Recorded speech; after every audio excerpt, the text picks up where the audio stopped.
네, 우리는 고린도전서를 읽다 보면은 한 가지 의문점이 생깁니다. 어떻게 교회 안에 이렇게 많은 문제들과 분열과 음행들이 있었을까? 그러니까 우리는 생각할 때에 고린도 교회라면, 성경에 나오는 교회라면은 이들은 다 예수 그리스도 안에서 모인 자들인데 어찌 이들 안에 이런 문제들이 있을까? 왜 사도 바울은 긴 편지를 이 교회에 보내면서 그 편지의 내용을 보면은 이 교회의 문제점들만 지적할까? 이렇게 생각할 수가 있죠. 자, 그런데 고린도 교회에 한 가지 특이한 점이 있습니다. 이 고린도 교회는 기독교 역사상 거대한 이방 도시에 세워진 도시교회 중에 하나였습니다. 그러니까 그들에게는 이 신앙의 길을 먼저 걸어간 어머니 교회가 없었습니다. 배울 수 있는 모델도 반면 교사를 삼을 수 있는 그런 샘플 교회가 하나도 없었습니다. 도리어 이 고린도 교회가 스스로 믿음의 모델이 되어서 앞으로 생겨날 다른 교회들에게 모델이 되어야 할 가장 먼저 태어난 그런 교회였다는 거죠. 자, 그러다 보니까 고린도 교회 안에서 성도들은 각자 자기 생각대로, 자기 소견에 옳은 대로 행동할 때가 많았습니다. 그러면서도 동시에 마음 한편에는 예수님을 섬기고 싶었던 교회죠. 예수님이 좋아서, 예수 공동체가 좋아서 찾아온 이들이었지만 이들에게는 좀 모델로 볼 수 있는 그런 교회 공동체가 하나도 없었어요. 그 당시에 무슨 인터넷이 있거나 책이 있거나 서로 교제할 수 있는 그런 네트워크도 하나도 없었죠. 그러니까 거대한 도시 안에 덩그러니 이들만 남겨진 그런 교회 공동체였습니다. 예수는 믿고 싶으나 삶의 방식은 여전히 세상의 때를 벗지 못한 그런 상태였죠. 그러니까 이 사도 바울이 볼 때에 이 고린도 교회는 부족한 것도 많았고 올바르지 못한 것도 많았기 때문에 계속해서 사도 바울은 이 편지를 통해서 그들이 고쳐야 할 점들, 그들이 좀 더 개선해야 할 점들, 다시 돌아와야 할 점들을 계속해서 지적한 것입니다. 고린도 전서, 고린도 후서, 긴 편지들을 통해 권면한 거죠. 그러니까 혼냈다기보다는 이제 권면을 한 겁니다. 마치 부모가 자녀에게 보내는 그런 그 권면의 편지처럼 이러한 부분들은 이렇게 주 안에서 하는 것이 옳다. 자, 오늘 본문에 등장하는 이 사건이 바로 그 수많은 숙제들 중에 하나였습니다. 그러니까 바울은 17절에서 이 고린도 교회의 성숙하지 못한 모습을 이렇게 지적하며 말합니다. 내가 명하는 이 일에 너희를 칭찬하지 아니하리니 이는 너희의 모임이 유익이 못되고 도리어 해로움이라. 그러니까 교회 사람들이 예배하러 모였는데 그 모임이 유익이 되기는커녕 도리어 해로움이 되었다는 거죠. 이들이 저지른 미성숙한 행동은 무엇이었는가? 자, 당시 이 고린도 교회의 성찬식은 먼저 애찬식으로 시작이 되었습니다.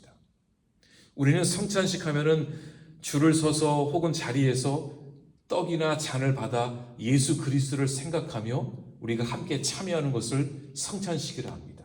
물론 초대교회 당시에도 그렇게 떡과 잔을 나누는 그 성찬식이 있었습니다. 그런데 이때는 가정교회로 시작을 했기 때문에 이들이 성찬식을 먼저 하기 전에 애찬식을 했습니다.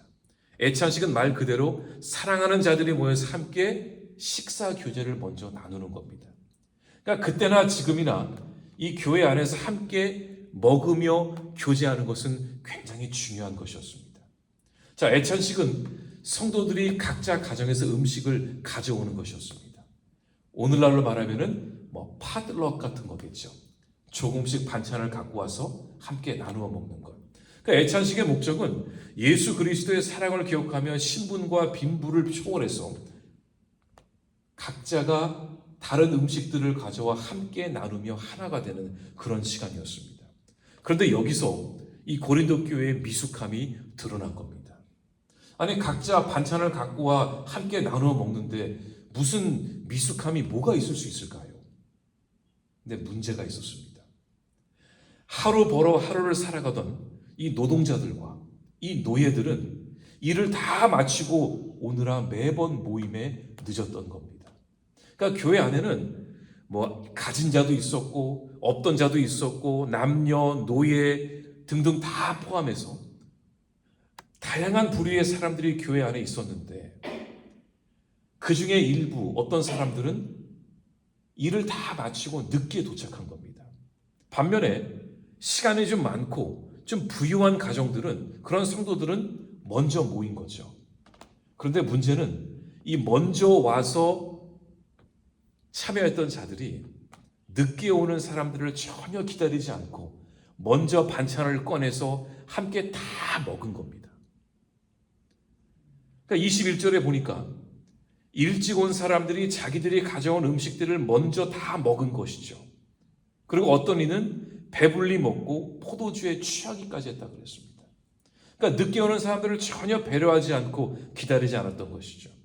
그러자 뒤늦게 피곤한 몸을 이끌고 도착한 가난한 성도들에게는 남겨진 음식이 하나도 없었습니다. 결국 그들은 저녁을 굶어야 했고 또 노동자들과 노예들이 또 있는 성도들에게 왜 먼저 먹었냐고 따질 수도 없었습니다. 자기가 갖고 온 음식을 자기가 먼저 먹겠다는데 누가 그걸 뭐라고 할 수 있었겠어요? 가장 평등하고 사랑이 넘쳐야 할 성찬의 자리가 세상보다 더 지독하고 더 올바르지 못한 그런 차별과 소외를 경험하는 그런 자리가 되어버린 거죠. 그러니까 바울은 이 소식을 듣고 22절에서 이렇게 책망하는 겁니다. 너희가 먹고 마실 집이 없느냐? 너희가 하나님의 교회를 업신여기고 빈궁한 자들을 부끄럽게 하느냐? 내가 너희에게 무슨 말을 하랴? 너희를 칭찬하랴? 이것으로 칭찬하지 못하노라. 집에서도 다 잘 먹으면서 먹을 것이 없는 것도 아닌데 모두가 하나됨을 경험하는 이 성찬의 자리에서도 너희들끼리만 먼저 와서 먹고 다 그렇게 행동해야겠느냐. 그러니까 고린도 교회 성도들은 함께 모여서 우상을 섬긴 것이 아닙니다.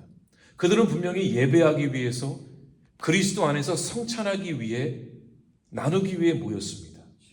그러니까 예수님을 잘 믿어보겠다라는 마음으로 모인 자리였죠. 그러니까 모임의 의도는 분명 예수님 중심이었고 또 경건해 보였습니다. 하지만 기준이 없고 훈련되지 않은 그들의 중심에는 결국 나밖에 없었던 것입니다. 내가 배부르면 그만이고 내가 은혜 받으면 그만이라는 지독한 이기주의가 있었던 거죠. 옆에 있는 형제가 굶주리고 있는지, 공동체 안에 연약한 지체가 아파하고 있는지, 눈물을 흘리는 자가 있는지는 전혀 그들의 관심 밖이었던 것입니다. 그런데 이렇게 읽다 보면은 이게 마치 초대교회의 문제만이 아니라 오늘 우리 교회의 문제임을 또 보게 됩니다. 나 혼자 은혜 받으면 되지. 나 혼자 주님 만나면 되지. 나 혼자 구원의 티켓을 가지고 천국 가면 되지. 그런 그 이기적인 그 마음들이 여전히 우리 교회 공동체 안에 있습니다. 예배의 모양은 있었지만 예배의 정신은 예수 그리스도의 사랑과 희생은 보이지 않았던 것이죠.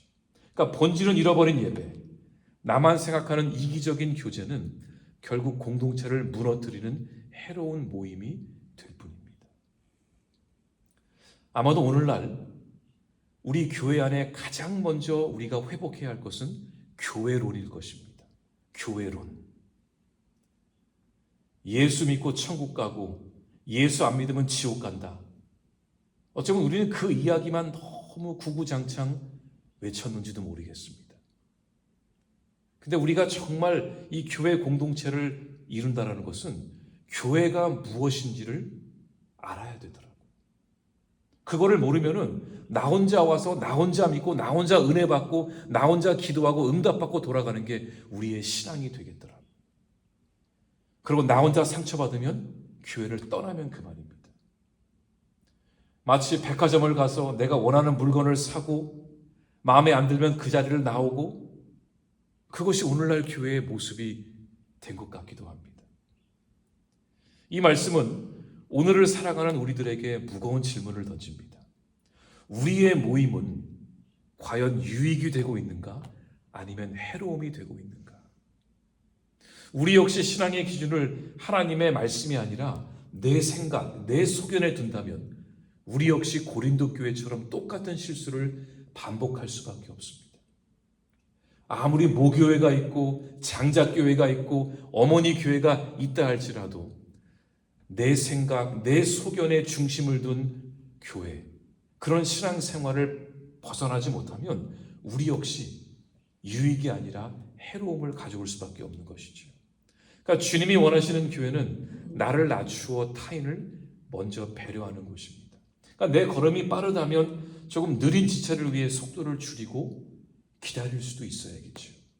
내가 가진 풍요로움이 있다면 그것으로 다른 이들의 빈궁함을 채워주며 함께 기뻐하는 곳이 바로 주님이 세우신 참된 교회입니다.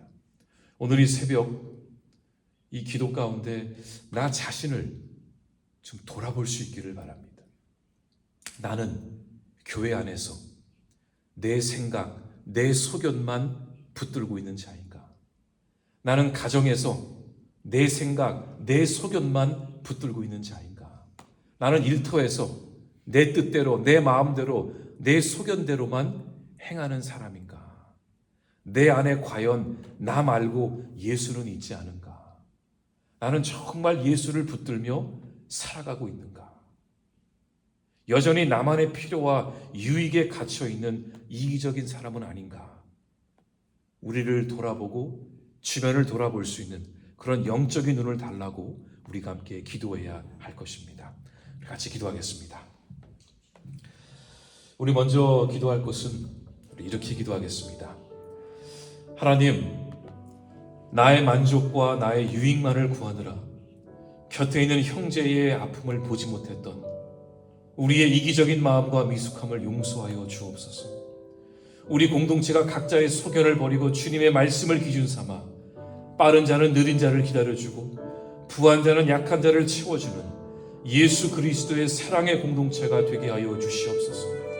그래서 우리의 모임이 하나님께는 영광이요 세상과 서로에게는 큰 유익과 축복이 되게 하여 주시옵소서. 우리 기도 제목을 가지고 함께 기도하겠습니다.